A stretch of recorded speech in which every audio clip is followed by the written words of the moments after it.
Você sabe o que são anelídeos? Você sabe o que são humus? Por que as minhocas são aliadas na hora de manter a qualidade do solo? Estas e outros questionamentos nós faremos na aula de hoje. Eu sou o professor Afonso e seja bem-vindo para mais uma aula de ciência. Estamos em nossa aula 9, com o capítulo 4, estudando seres vivos, animais invertebrados 2. Então, essa é a segunda parte dos animais invertebrados. E a gente vai continuar, né, no reino animal, vendo esses diferentes filos. Ok? E hoje, o filo que a gente vai olhar, o filo que a gente vai estudar são os anelídeos. Certo, gente? Essa é a agenda de vocês. Vocês irão responder às atividades da página 258 e 259. Mas antes de entrarmos com profundidade, iremos fazer a correção da aula anterior. Certo? Você pode não perceber, mas diariamente você organiza diversas informações e atividades. A organização ela se faz necessária no estudo dos seres vivos, que apresentam características em comum, mas também algumas diferenças. Né? Os seres vivos, por exemplo, né? Os seres vivos eles podem ser divididos em 5 reinos. Quais são os reinos que são divididos os seres vivos? Reino das bactérias, que a gente estudou, né? Reinos protoctistas, reino dos fungos, reino das plantas e reino dos animais, certo?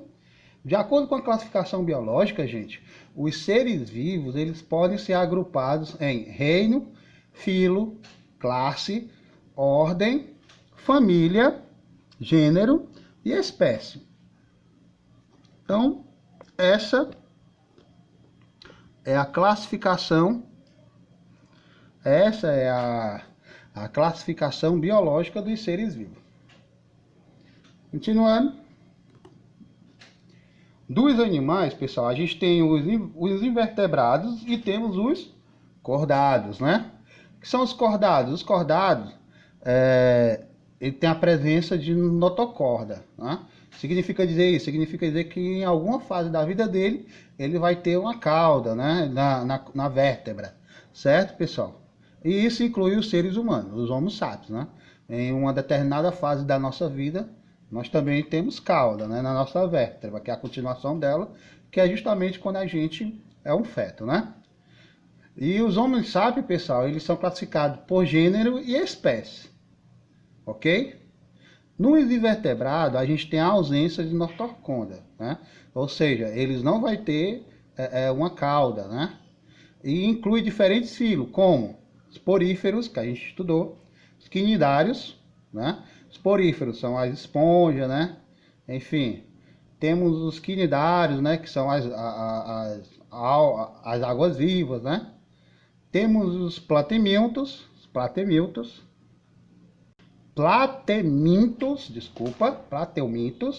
que são, né? As planárias, né? São as tenhas, os esquistossomos.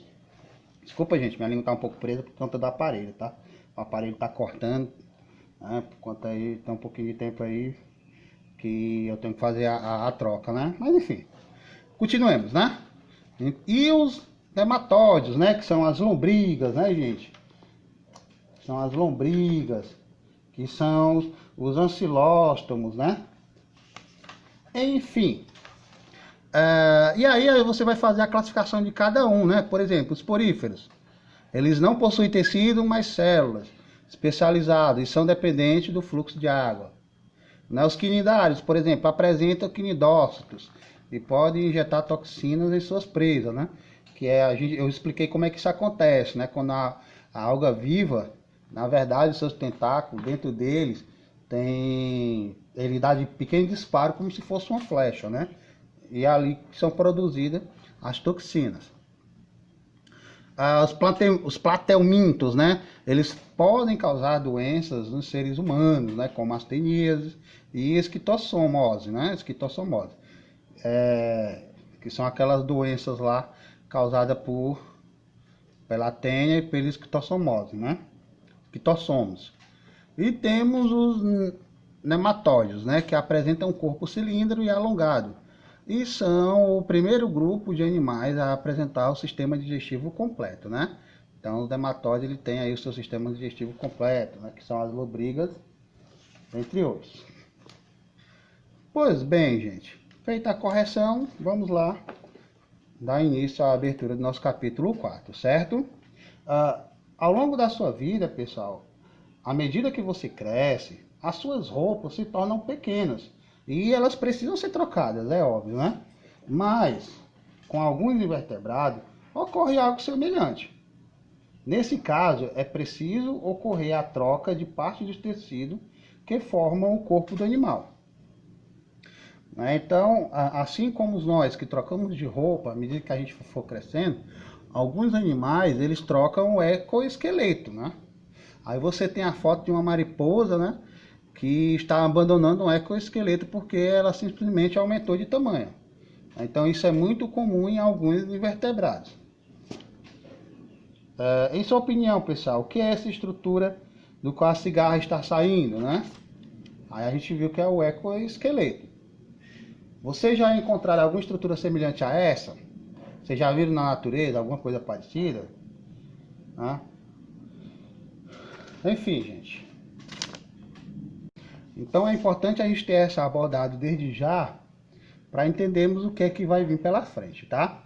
Mas no momento a gente não vai falar sobre as mariposas, né? Sobre essas trocas de pele. No momento a gente vai falar sobre os anelídeos, né? Então nesse capítulo, pessoal, a gente vai dar continuidade ao estudo dos principais filos, né, de invertebrado, que são quem? Os anelídeos, os molúsculos, os antrópodes e os esquinodermos, né?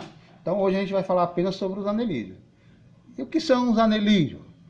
Acho que essa manchete já dá uma ideia, né? Então vamos ler a manchete para ver o que elas nos dizem. Minhocas são aliadas na hora de manter qualidade do solo. Criadores de minhoca vendem humus para agricultores que buscam aumentar a produção, né, gente? Então, é uma manchete afirmativa, né, pessoal? As minhocas, elas melhoram o solo, né? Produzindo o quê? Produzindo humus. Mas o que é o humus, professor? O humus, pessoal, é o produto resultante da digestão da matéria orgânica pelas minhocas, certo? Aí a pergunta diz o seguinte, ó, de acordo com a manchete, como as minhocas podem ajudar a aumentar a produção agrícola? Bom, gente, a interpretação que vocês devem fazer da manchete é que alguns fatores que estão relacionados à qualidade do solo, né, que é essa atividade da minhoca. E de acordo com a manchete, as minhocas ela ajudam a manter a qualidade do solo. Essa qualidade ela inclui, por exemplo, melhorar a aeração, né, e a disponibilidade de nutrientes por meio da produção de humus, né? Então, tem algumas fazendas que são especialistas na produção de humus, porque isso melhora a qualidade do solo, tornando as plantas mais férteis, né, mais produtivas, digamos assim. Ok, gente? Bom, as minhocas, como vocês perceberam, ela pertence ao filo dos anelídeos, tá? Os representantes desse filo, pessoal, são o quê? São animais de corpo mole, que eles são formados por uma série de anéis. Por isso que a origem ao filo, né? O nome anelídeos, ele tem tudo a ver com o animal, porque anelídeos ele vem do latim, que significa anelos, né? Que a tradução para o português seria pequeno anel, tá, gente? Então, como eles são formados por uma série de anéis, a característica que deu origem ao nome filo anelos, né, em latim significa pequenos anéis.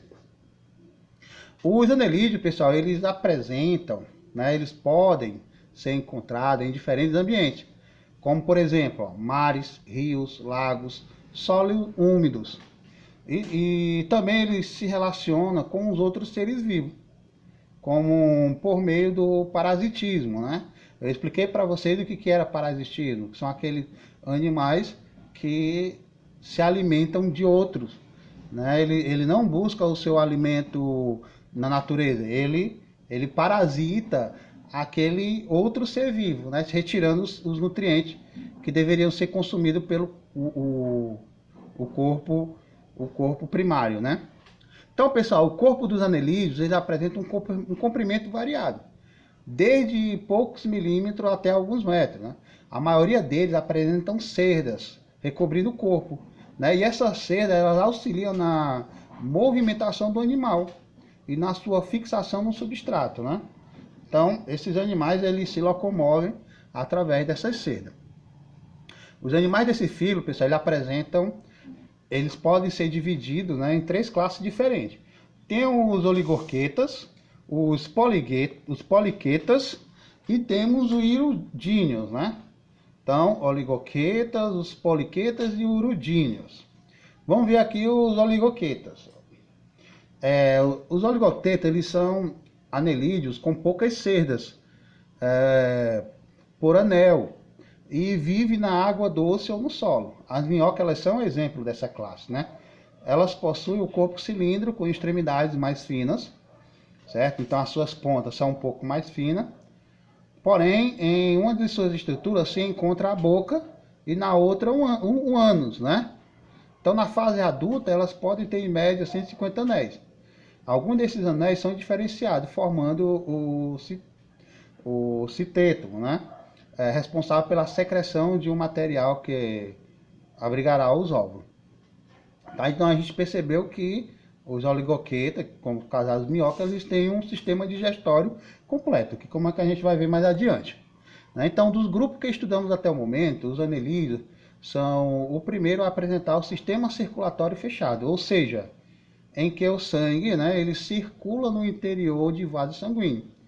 Assim como os vertebrados, os anelídeos eles possuem o sangue vermelho, graças à presença de hemoglobina. E o que é essa hemoglobina? São os pigmentos que auxiliam no transporte, né, do gás oxigênio pelo corpo.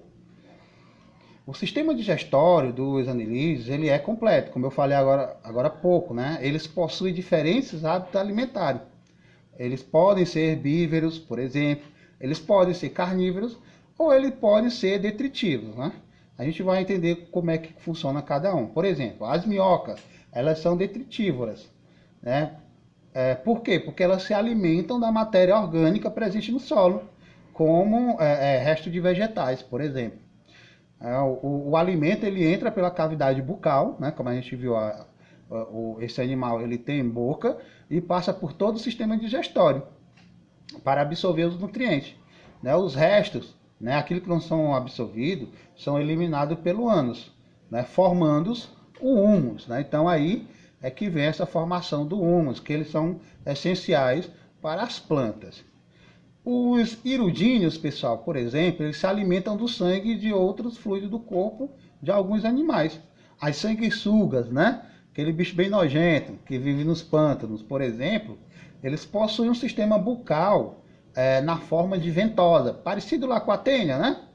Com a mandíbula dotada de estruturas que perfuram a pele do animal para sugar o seu sangue. É interessante a sanguessuga porque na maneira que ela vai sugando o sangue do animal, né, ela vai soltando um anestésico. Por isso que às vezes a sanguessuga fica horas e horas no corpo do animal e ele nem percebe que o seu sangue ali está sendo sugado, né, por conta dessa toxina que anestesia o animal. Né, gente? Interessante, né? Pessoal, os poliquetas, né, o que são os poliquetas? Eles são animais geralmente marinhos, que apresentam várias cerdas em cada segmento, diferente, né? Os oligorquetas, que têm poucas cerdas, os poliquetas, eles têm bastante cerdas. Né? E essas cerdas, pessoal, eles auxiliam na movimentação do corpo. Eles possuem um tentáculo na parte anterior do corpo, que auxilia também na alimentação. Tá? E aí você tem um exemplo do Nereis, ok? Os hirudíneos, pessoal, são anelídeos, né, que apresentam uma quantidade fixa de segmentos. Algumas espécies elas possuem poucas cerdas no corpo, outras nenhuma, né, quase nada. Eles têm ventosas nas extremidades do corpo, que auxiliam na alimentação e na movimentação. Né? Então aí você vê o exemplo da sanguessuga, ó, tá vendo? Ó, ventosas aqui, ó.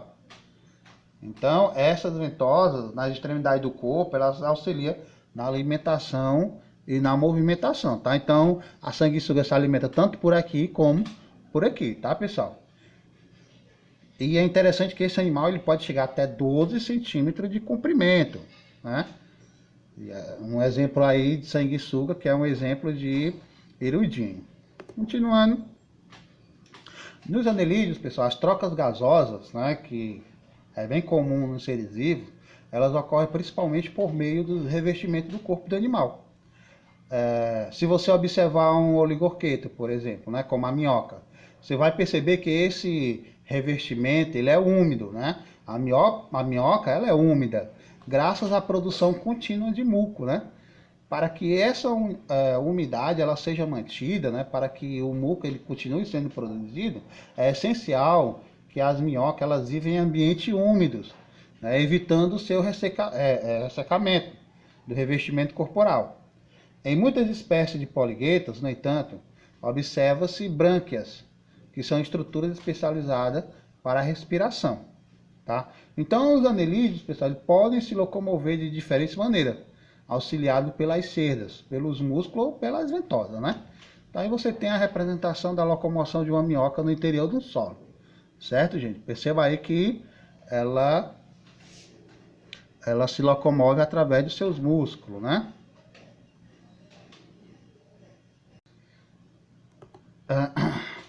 Pessoal, ó, é bem interessante essa historinha aqui, ó. Desde a Grécia Antiga, as sanguessugas elas eram utilizadas para extrair o sangue de pessoas doentes, né, a fim de diminuir a dor e o inchaço das regiões afetadas. As sanguessugas elas produzem algumas substâncias químicas que auxiliam esse processo. Um deles impede que o sangue coagule, garantindo que o sangramento continue e reduzindo o acúmulo de líquido no local. A outra é anestésica, né? E diminui a sensação de dor.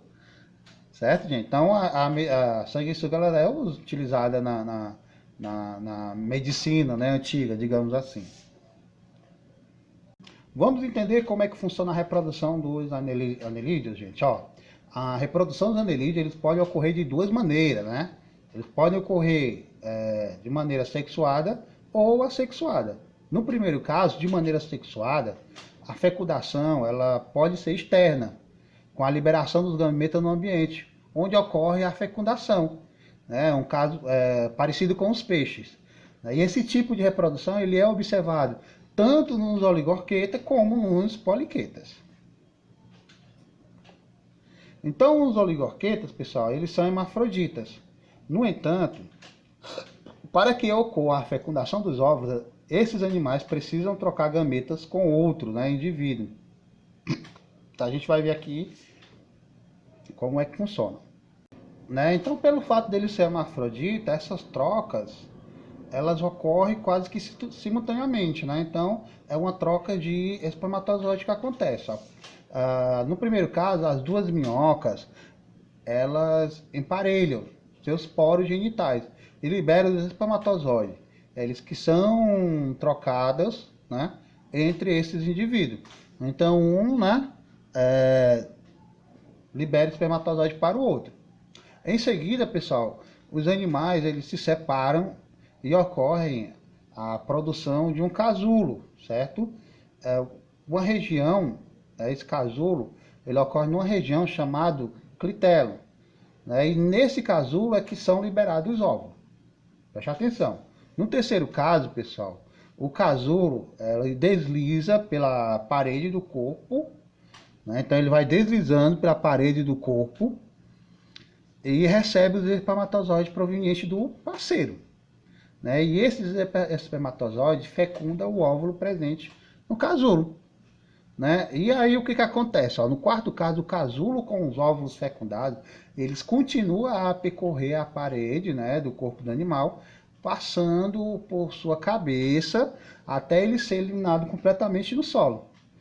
Aí a gente vem para o quinto caso, né, que no solo, pessoal, os embriões, eles utilizam os nutrientes presentes nos ovos para se desenvolver, né? E após algumas semanas, indivíduos jovens, né, semelhantes aos adultos, eclodem dos ovos.